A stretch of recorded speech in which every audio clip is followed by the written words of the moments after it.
दोस्तों, अमेरिका पाकिस्तान जैसे देश में ऑयल वेल डेवलप करने की प्लानिंग कर रहा है और डोनाल्ड ट्रंप ने तो ये तक कह दिया है कि वो दिन दूर नहीं जब इंडिया पाकिस्तान से क्रूड ऑयल खरीदेगा। पर डोनाल्ड ट्रंप को शायद इंडिया के एम्बिशियस क्रूड ऑयल सर्च के बारे में पता नहीं है। वेस्ट बंगाल के अशोकनगर में ऑयल खोज निकाला गया है, इसके बारे में तो मैंने पहले भी बताया है।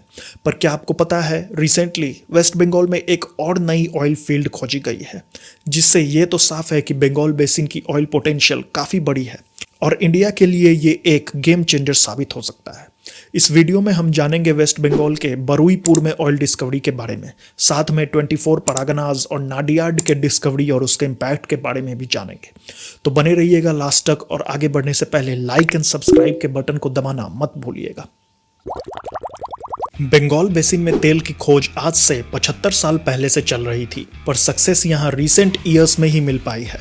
आज के time Bengal basin Rajasthan basin जितना बड़ा है, जिसमें से 2/3 बे ऑफ बंगाल के नीचे फैला हुआ है।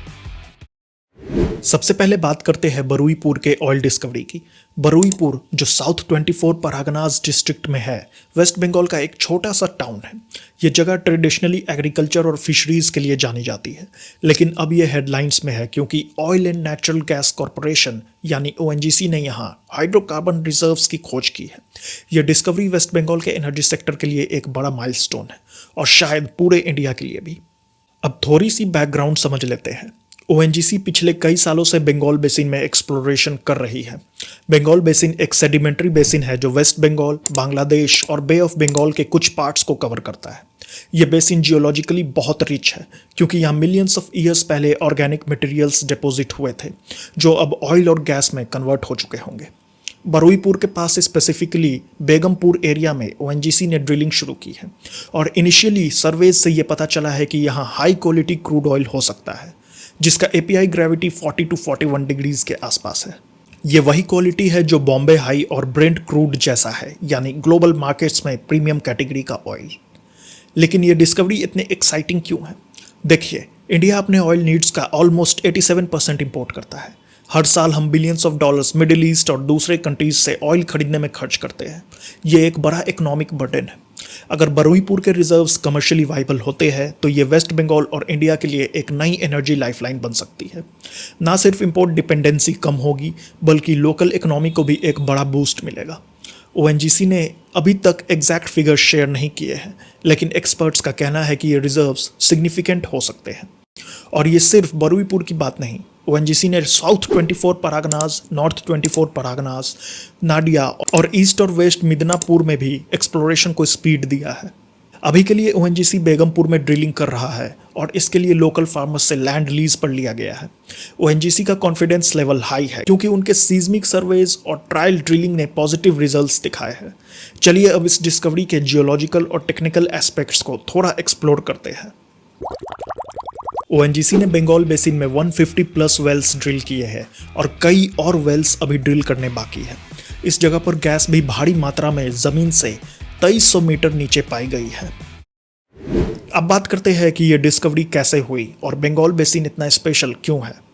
बंगाल बेसिन एक ऐसा जियोलॉजिकल फॉर्मेशन है जहां मिलियंस ऑफ ईयर्स पहले रिवर्स, डेल्टास और मरीन इन्वायरमेंट ने ऑर्गेनिक मटेरियल डिपॉजिट किया था। ये मटेरियल टाइम के साथ हीट और प्रेशर के अंदर ऑयल और नेचुरल गैस में कन्वर्ट हो गया। इस बेसिन का स्ट्रक्चर इतना कम्प्लेक्स है कि यहाँ डीप वाटर और ultra deep water exploration techniques की ज़रूरत होती है। ONGC ने सीज्मिक सर्वेज, 3D इमेजिंग और ट्रायल ड्रिलिंग जैसे एडवांस्ड मेथड्स यूज़ किए हैं ताकि ये कंफर्म हो सके कि रिजर्व्स कहाँ और कितने हैं। ONGC का बंगाल बेसिन में एक्सप्लोरेशन का हिस्ट्री बहुत पुराना है। 50 साल पहले से यह कंपनी इस रीजन में काम कर रही है, लेकिन सबसे बड़ा ब्रेक थ्रू 2018 में आया जब अशोकनगर, नॉर्थ 24 परगनाज में पहला मेजर ऑयल मिला। यह डिस्कवरी इतनी बड़ी थी कि बंगाल बेसिन को इंडिया का 8th commercially producing hydrocarbon zone declare किया गया।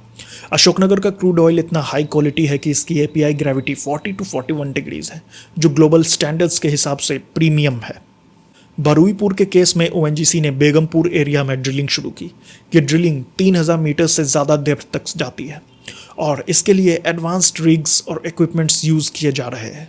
ONGC ने लोकल फार्मर्स से 6 से 7 एकड़ लैंड लीज पर लिया है और उन्हें एनुअली 10 लाख रुपए कंपनसेशन दिए जा रहे हैं, जो 3 साल तक चलता रहेगा। अगर कमर्शियल ऑयल प्रोडक्शन शुरू होती है तो ओएनजीसी और भी लैंड एक्वायर कर सकता है, जो फार्मर्स के लिए प्रॉफिटेबल डील हो सकती है। अब स्केल की बात करें तो एग्जैक्ट रिजर्व एस्टिमेट अभी पब्लिकली अवेलेबल नहीं है, लेकिन ओएनजीसी के सर्वेज से ये इंडिकेशन मिला है कि बरुईपुर और सराउंडिंग एरियाज में सिग्निफिकेंट ऑयल और गैस रिजर्व्स हो सकते हैं। इसके अलावा ओएनजीसी ने बंगाल बेसिन के और वेल्स जैसे अशोकनगर 2, काकपुल 2, भुरकुंडा 1 और राणा घाट 2 में भी हाइड्रोकार्बन्स की साइंस दिखे हैं। यह डिस्कवरीज दिखाती है कि बंगाल बेसिन का पोटेंशियल बहुत बड़ा है और ये रीजन इंडिया के एनर्जी मैप पर एक नई पहचान बना सकता है। लेकिन ये सब इतना सिंपल नहीं है। डीप ड्रिलिंग और कम्प्लेक्स जियोलॉजिकल स्ट्रक्चर के साथ चैलेंजेस भी है। ओएनजीसी को हाईटेक इक्विपमेंट और स्किल्ड मैन पावर की ज़रूरत है और इसमें बड़ा इन्वेस्टमेंट भी चाहिए। फिर भी ओएनजीसी का कॉन्फिडेंस दिखाता है कि यह डिस्कवरी एक बड़ा ब्रेक थ्रू हो सकता है। अब चलिए इसका वेस्ट बंगाल और इंडिया पर क्या इम्पैक्ट होगा उस पर बात करते हैं। वेस्ट बंगाल आज के टाइम में खुद एनर्जी डेफिसिट है, मतलब इसे बाहर से एनर्जी परचेज करनी पड़ती है, पर ऑयल और गैस के मिलने से फ्यूचर में ये स्टेट एनर्जी के मामला में सेल्फ सफिशिएंट बन सकता है। सबसे पहले इकोनॉमिक ग्रोथ। वेस्ट बंगाल का इकोनॉमी ट्रेडिशनली एग्रीकल्चर, टेक्सटाइल और स्मॉल स्केल इंडस्ट्रीज पर डिपेंड करता है। ऑयल और गैस इंडस्ट्री का डेवलपमेंट एक नई इंडस्ट्रियल वेव ला सकता है। अगर बरुईपुर और दूसरे डिस्कवरीज कमर्शियली सक्सेसफुल होते हैं तो ये स्टेट के जीडीपी में एक बड़ा कंट्रीब्यूशन दे सकता है। इससे स्टेट गवर्नमेंट के रेवेन्यू में भी इजाफा होगा, जो स्कूल्स, हॉस्पिटल्स और इंफ्रास्ट्रक्चर जैसे सेक्टर्स में भी इन्वेस्ट किए जा सकते हैं। दूसरा, जॉब क्रिएशन।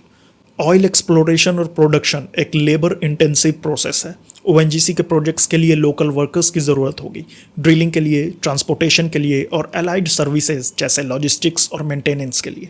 ये थाउजेंड्स ऑफ डायरेक्ट और इनडायरेक्ट जॉब्स क्रिएट करेगा। बरुईपुर, अशोकनगर, नाडिया और मिदनापुर के लोकल यूथ के लिए नए करियर अपॉर्चुनिटीज़ खुलेंगे, जो शायद पहले ऑयल इंडस्ट्री के बारे में सोच भी नहीं रहे थे। तीसरा, इंफ्रास्ट्रक्चर डेवलपमेंट। ऑयल प्रोजेक्ट्स के लिए रोड्स, पाइपलाइंस, पावर सप्लाई और लॉजिस्टिक्स हब्स चाहिए। ये सब रूरल एरियाज जैसे बरुईपुर में मॉडर्न फैसिलिटीज़ डेवलप करेंगे। फॉर एग्जांपल, बरुईपुर एक छोटा टाउन है, लेकिन ये एक एनर्जी हब बन सकता है जहां नए बिजनेसेस, स्कूल्स और हेल्थ केयर फैसिलिटीज़ बनेंगे। ये लोकल इकोनॉमी के लिए एक चेन रिएक्शन ट्रिगर कर सकता है। चौथा, एनर्जी सिक्योरिटी। वेस्ट बंगाल खुद में एनर्जी डेफिसिट स्टेट है। यहाँ पावर जनरेशन के लिए कोल और इम्पोर्टेड गैस का यूज़ किया जाता है। अगर लोकल ऑयल और गैस प्रोडक्शन शुरू हुआ तो ये स्टेट के एनर्जी मिक्स को डाइवर्सिफाई करेगा। इलेक्ट्रिसिटी कॉस्ट कम हो सकते हैं और इंडस्ट्रीज के लिए चीपर फ्यूल अवेलेबल होगा, जो मैन्युफैक्चरिंग और एक्सपोर्ट्स को बूस्ट करेगा। लेकिन दोस्तों, हर कॉइन के दो पहलू होते हैं। एनवायरमेंटल कंसर्न्स एक बड़ा इशू है। ऑयल ड्रिलिंग से सॉइल, वाटर और एयर पॉल्यूशन का रिस्क होता है। ड्रिलिंग फ्लूइड्स, प्रोड्यूस्ड वाटर और फ्लेडिंग से लोकल इकोसिस्टम को नुकसान हो सकता है, खास करके वेस्ट बंगाल जहां सुंदरबंस जैसे सेंसिटिव बायोडाइवर्सिटी हॉटस्पॉट है। ओएनजीसी और स्टेट गवर्नमेंट को स्ट्रिक्ट एनवायरमेंटल रेगुलेशंस फॉलो करने होंगे और सस्टेनेबल प्रैक्टिसेस यूज करनी होगी, जैसे वेस्ट वाटर ट्रीटमेंट और लो एमिशन टेक्नोलॉजीज। लोकल कम्युनिटीज़ भी इस बात से वरीड हो सकती है, क्योंकि उनका लाइवलीहुड एग्रीकल्चर और फिशरीज पर डिपेंड करता है। एक और चैलेंज है लैंड एक्विजिशन। ऑयल प्रोजेक्ट्स के लिए ज़मीन चाहिए और इसमें फार्मर्स और लोकल रेसिडेंट्स के साथ नेगोशिएशंस इन्वॉल्व होते हैं। ओएनजीसी को ट्रांसपेरेंट और फेयर कंपनसेशन पॉलिसीज़ फॉलो करनी होगी ताकि लोकल कम्युनिटीज़ का ट्रस्ट बने। अगर ये चैलेंजेस मैनेज हो जाए तो वेस्ट बंगाल के लिए ये डिस्कवरी एक गोल्डन अपॉर्चुनिटी है। वेस्ट बंगाल में ड्रिलिंग करने के लिए एनवायरमेंटल कंसर्न्स काफ़ी हाई है, क्योंकि यहाँ सुंदरबंस फॉरेस्ट है, जो एक यूनेस्को हेरिटेज साइट भी है। यहाँ के डेल्टा और मैंग्रोव फॉरेस्ट दुनिया भर में प्रसिद्ध है और ये बंगाल टाइगर का एक नेचुरल हैबिटेट भी है। अब जूम आउट करके देखते हैं कि ये डिस्कवरीज पूरे भारत के लिए क्या मतलब रखती है। सबसे बड़ा इम्पैक्ट है एनर्जी सिक्योरिटी। इंडिया दुनिया का थर्ड लार्जेस्ट ऑयल इंपोर्टर है और हम अपने ऑयल नीड्स का 87% इंपोर्ट करते हैं। यह न सिर्फ हमारी इकोनॉमी पर प्रेशर डालता है, बल्कि जियोपॉलिटिकल रिस्क्स भी क्रिएट करता है, क्योंकि हम मिडिल ईस्ट जैसे रीजन्स पर डिपेंड होते हैं। बरुईपुर और बंगाल बेसिन के डिस्कवरीज अगर स्केलेबल होते हैं तो डोमेस्टिक ऑयल प्रोडक्शन बढ़ेगा, जो इंपोर्ट बिल को कम करेगा। ये एक तरह से गायना मॉडल जैसा हो सकता है, जहां रीसेंट ऑयल डिस्कवरीज ने एक छोटे से देश को ग्लोबल एनर्जी मार्केट में बड़ा प्लेयर बना दिया। दूसरा, इकोनॉमिक ग्रोथ। ऑयल और गैस इंडस्ट्रीज एक मैसिव इकोनॉमिक इंजन है। ये डिस्कवरीज नेशनल जीडीपी में कंट्रीब्यूट करेगी और गवर्नमेंट के रेवेन्यू को भी बूस्ट करेगी। इसके अलावा ये प्रोजेक्ट्स फॉरेन इन्वेस्टमेंट भी अट्रैक्ट कर सकते हैं क्योंकि international oil companies Bengal basin के पोटेंशियल में इंटरेस्ट दिखाएंगी। मिडिल ईस्ट के कई देश की इकोनॉमी क्रूड ऑयल पर चल रही है, इसलिए क्रूड ऑयल की इकोनॉमी ड्राइविंग फोर्स कितनी बड़ी है इसका अंदाज़ा आप खुद लगा सकते हो। तीसरा, ग्लोबल एनर्जी मार्केट में इंडिया का पोजीशन। इंडिया 2030 तक ग्लोबल ऑयल डिमांड का एक मेजर ड्राइवर बनने वाला है क्योंकि हमारी इकोनॉमी, अर्बनाइजेशन, व्हीकल ओनरशिप बढ़ रही है। डोमेस्टिक प्रोडक्शन बढ़ने से इंडिया अपने एनर्जी नीड्स को खुद मीट करने के काबिल होगा, जो हमें इंटरनेशनल मार्केट्स में स्ट्रॉन्गर पोजीशन देगा। चौथा, टेक्नोलॉजी और इनोवेशन। बंगाल बेसिन के डिस्कवरीज के लिए ओएनजीसी मॉडर्न टेक्नोलॉजीज का यूज़ कर रहा है। ये टेक्नोलॉजीज इंडिया के दूसरे बेसिन्स जैसे अंडमान एंड निकोबार में भी अप्लाई की जा सकती है। इससे इंडिया का ऑयल एक्सप्लोरेशन सेक्टर और एडवांस्ड होगा और हम ग्लोबल प्लेयर्स के साथ compete कर सकेंगे। लेकिन चैलेंजेस भी है। ऑयल प्रोडक्शन को स्केल करने के लिए मैसिव इन्वेस्टमेंट्स चाहिए और इंटरनेशनल ऑयल कंपनीज की एक्सपर्टीज भी ज़रूरी है। गवर्नमेंट को ओपन एक्रिएज लाइसेंसिंग पॉलिसी जैसे इनिशिएटिव्स के जरिए एक्सप्लोरेशन को और लिबरलाइज करना होगा। इसके अलावा रिन्यूएबल एनर्जी ट्रांजिशन के दौर में इंडिया को फॉसिल फ्यूल्स और ग्रीन एनर्जी के बीच बैलेंस बनाना होगा।